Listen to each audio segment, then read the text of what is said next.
WAOH is brought to you in part by Jumpstart Video, online at jumpstartvideo.com. Hello, everyone. My name is Nathan Jarosz here on WAOH TV. Today, I'm joined by a very special guest, our Summit County Council President, Rita Darrow. Rita, thank you so much for being here. Looking forward to our conversation. Thank you for having me. So tell us about what Summit County Council does. So Summit County Council is the financial authority of the county. We have 88 counties in Ohio. And out of the 88, we have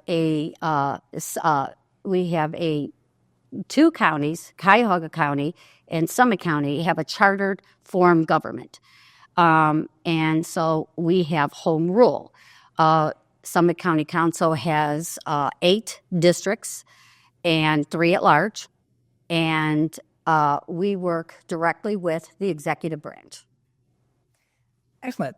And so I know that you're from County Council Ward 1, right? And so what does that encompass? What are the communities? So Summit County Council Ward 1 consists of, I have the largest district. It consists of Macedonia, North of Village, Sagamore, Northfield Center, Twinsburg Township, Reminderville, Peninsula, Boston Township, Richfield, and Richfield Township. I did have, if you know in a little about redistricting, I lost Boston Heights and I lost Cuyahoga Falls, starting here in the beginning of the year. Because of the redistricting. Right. I did used to serve them for 4 years, those other districts. And I do have the largest district, and I have 5 townships. I have the only representative on District 1 out of all the districts. I have the largest district, and I have 5 townships, I have villages, and I also have 3 cities now. Reminderville became a city a few years ago, back in 2020. Their population increased. So Reminderville used to be, a village. So I ended up acquiring that as well. So usually cities are self-sustaining. And congratulations on your recent reelection. I know you're one of the hardest working out there, knocking on doors, helping other candidates. So it's great to see someone so active.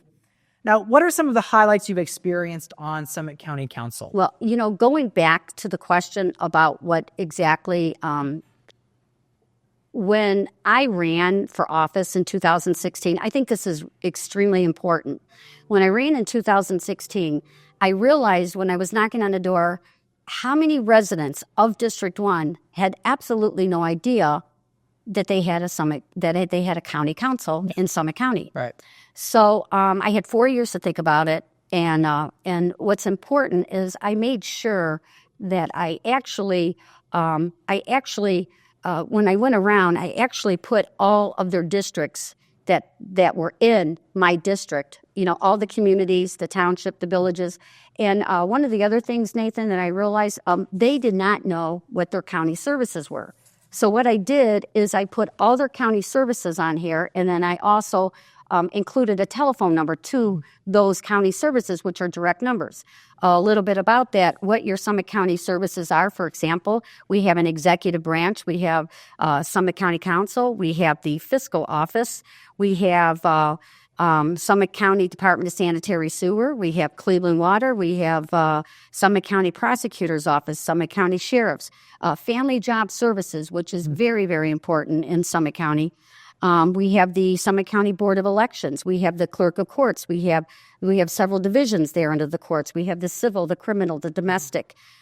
We have the Court of Appeals, the Juvenile Court. We have Child Support Division. We have the Economic Development. We have the Summit County Environmental Services, Summit County Building Standards, Summit County Medical Examiner, Summit County Health Department, Summit County Animal Control. The reason why I mention these, Nathan, is very important because we are the financial authority of Summit County. So these services cannot work without us to approve the funds that come in, which is quite a bit. I mean, I believe, you're looking at $1 billion that, Like right now, our budget is like $600 and something million that, Yeah. all these services are provided through Summit County. So once when you meet your constituents and your businesses and you let them know that you're there and you're like, these are your services, they're there for you. And, so they can utilize it. And I just thought it was very important that a lot of people need to know that there are so many different things that Summit County offers. Exactly. And so what made you decide to pursue local government? Like, why did you decide to run? Well, I kind of grew up in politics. So I'm the baby of 7 children, the youngest, I guess I should say, of 7 children. I'm 62. My father, actually, a lot of people don't know this, so my parents were from the South. And so my father actually was born in 1932, and he was named after Franklin D. Roosevelt. And so back in the day, you're too young for this, but back in the day, and I guess I was too young for this, but your southern states were actually Democratic states. And they are not now, they're more red states. But anyways, my father was born in Tennessee, and my grandfather and all them were doctors. And apparently they were involved in politics. So I kind of grew up that way. So my father worked at Ford Motor Company. My mother worked at Monto and I. And politics were a big thing at our table. We always sat at the table. And of course, we didn't have cell phones, so everybody had to sit and talk with each other. So we learned about unions. We learned about different things. We learned about, the importance of the quality of work, because my mother was probably, a lot of people think I got it from my father, but there's so many things that since my mother's been gone that feed into that, because my mom made lawnmowers for a living, and she did piecework. So she made more money making piecework, and so she believed in she didn't want somebody slow in front of her, so she got rid of them. Like, if you couldn't keep up with my mother, you couldn't keep up with my mother. But it was very controversial sometimes at our table when it came to politics. But I just basically kind of grew up in a Democratic home, so I've always been involved in it. And so being the youngest of the family, none of us kids went to college. We all were kind of like forced right into the work. Most of my brothers and sisters, they all went to work at Ford Motor Company. I was actually went into nursing, and I wanted to be a paramedic. But back in high school, my favorite class was American Political System, and I was extremely well at it because I just knew a lot because of my upbringing at my home, listening to politics my whole life and engaging with my parents about different things. So that's kind of where I kind of got my start. And even in high school, a lot of people do not know this about me, but in high school, I was president of a lot of different things at the council, all kinds of different things. I went to Westlake High. And so it's just something that's always been involved with me. And then my path went a little different and in my life. And in my 20s, I kind of struggled with a little bit of alcoholism and stuff. And so I ended up getting sober in 1989. And then I ended up becoming a stay-at-home mom eventually. I got married, had to raise my kids. And one of the things that's important to me is that I literally raised my children that, from the time they were born.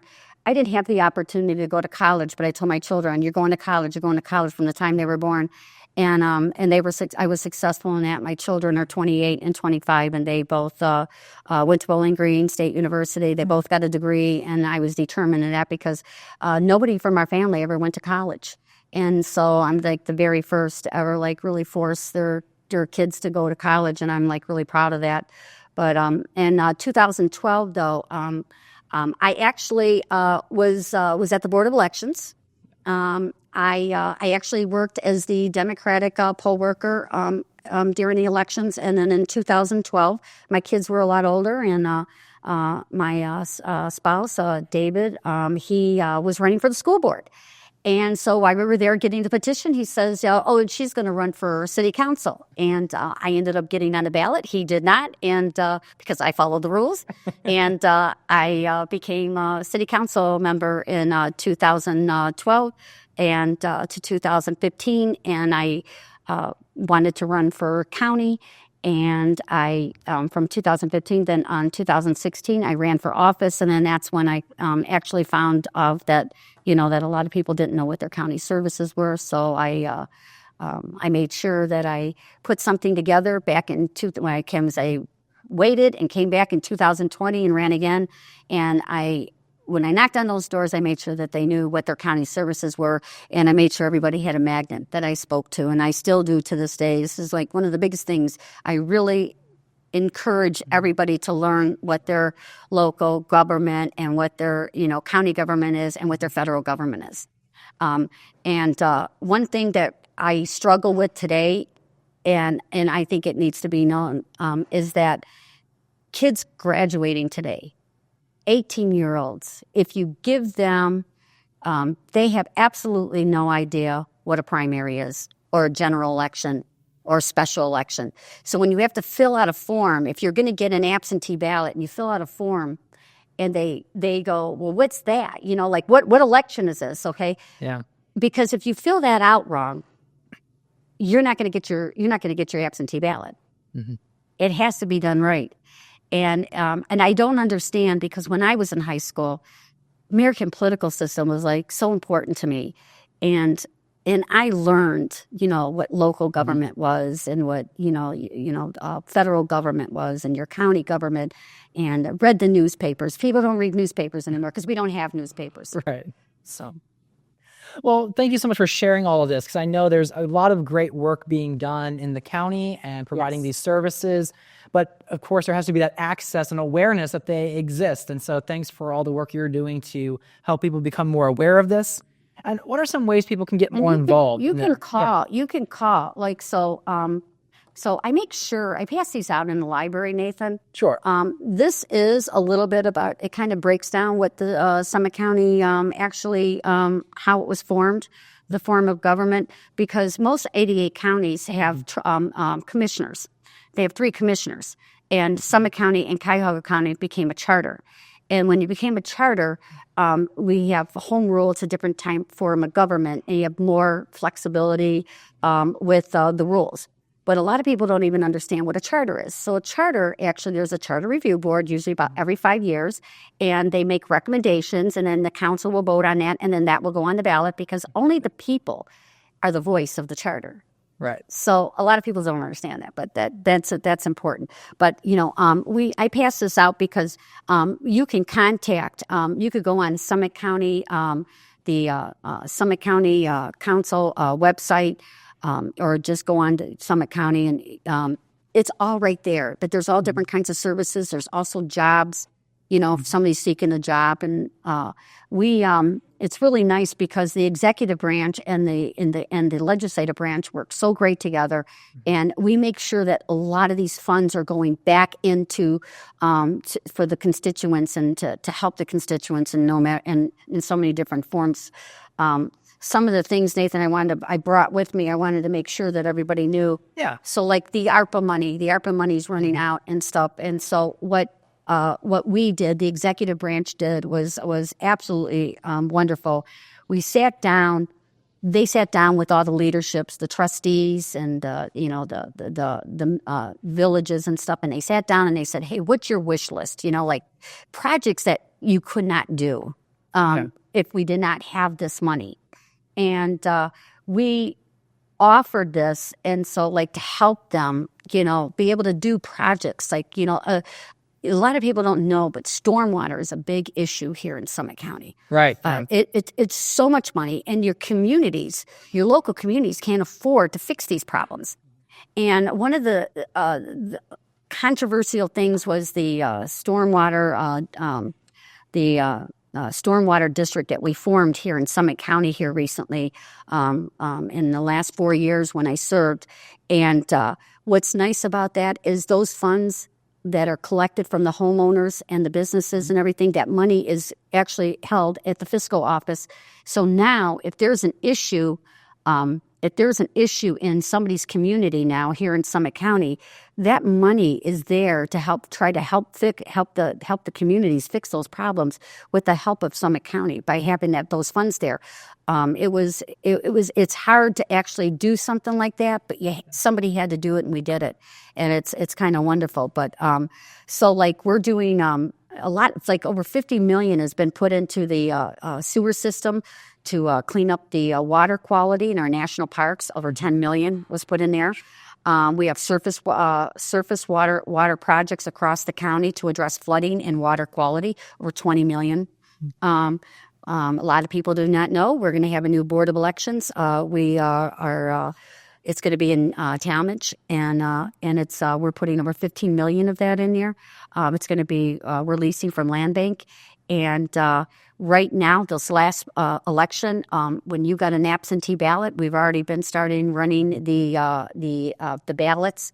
When you request your absentee ballot, those were ran out of our new facility. And then so the old facility where the Board of Elections is right now and on Grand Street over there, eventually we're hoping to make sure that we have a new sheriff's headquarters.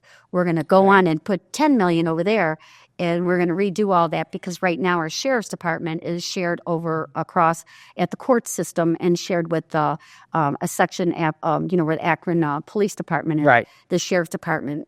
It's kind of like with the courts over there, so that'll be nice. And then the part of that $50 million was intercepting mapping of the justice system to address the efficiencies, and in also the creation and supporting organization to invest in the opiates, the opiate money that was received. So, right. That was just recently voted on. Could you expand on that? So I know some people may be aware of the settlement that took place, but could you expand more about what happened with the opiate settlement that Eileen Shapiro led? Well, actually, it was Summit County and Cuyahoga County, and it was I was not on county council at the time, but me following politics back in 2020 when I was still running for office. I was like 2019 when they run that settlement. That money. That came to the portion that came to Summit County, I can't remember the exact amount, but it was quite a bit. But then after the lawyers, I want to say like maybe 160-something million. I might be wrong. Don't hold me to that. Or maybe it's 130 million. Sure, we actually got around. I can't remember the actual amount because I wasn't on the council when they actually received that. But what happened is that actually was a board overseeing that money. So. A lot of that money goes back into Summit County. We've like ADM board, like a lot of money. We've been using that money all along to help people where it's needed. So out of that, we just recently we ended up putting it the creation of supporting organization to invest the opiate settlement funds into a work proprietary. So what Eileen did is this organization will handle a biggest portion of that money and invest it for us. But prior to that, it was on a board, and it consists of the executive branch, whoever the mayor is of Akron, your health department, a council member, whoever is voted to be on that board, somebody that is an elected official, a council member, and a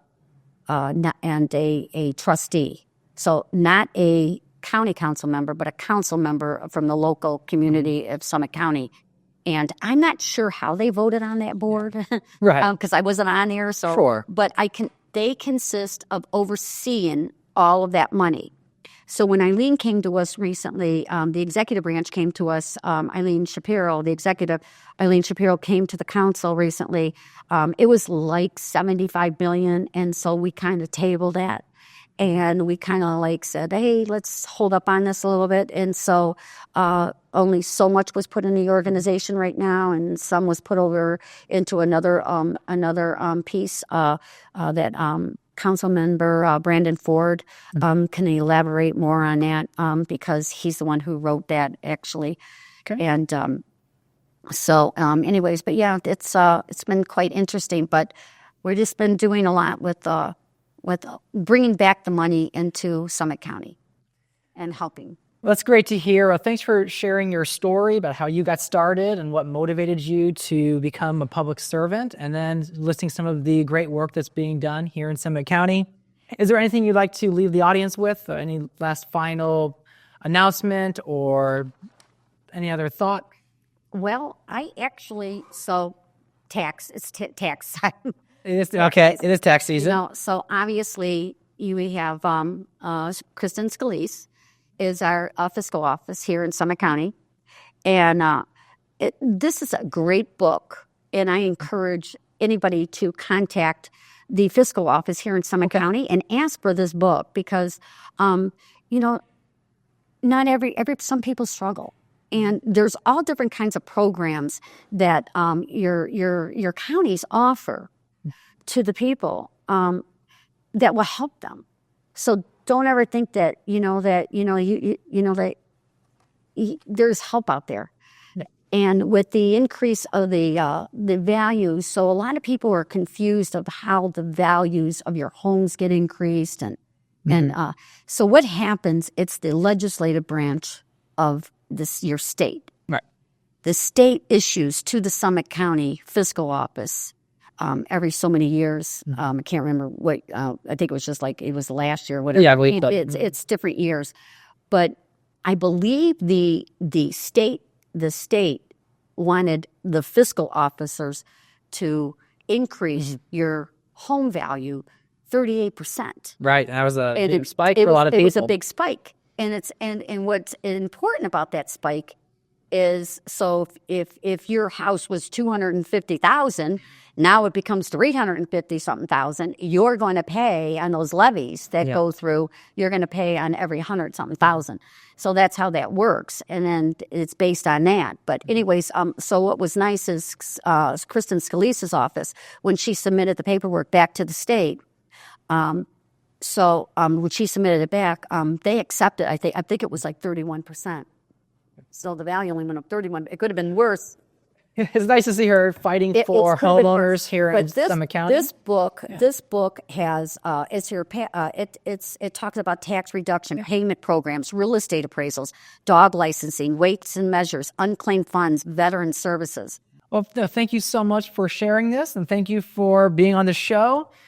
Thank you all for joining us here today to learn more about our Summit County Council with County Council President Rita Darrow. Thank you for watching.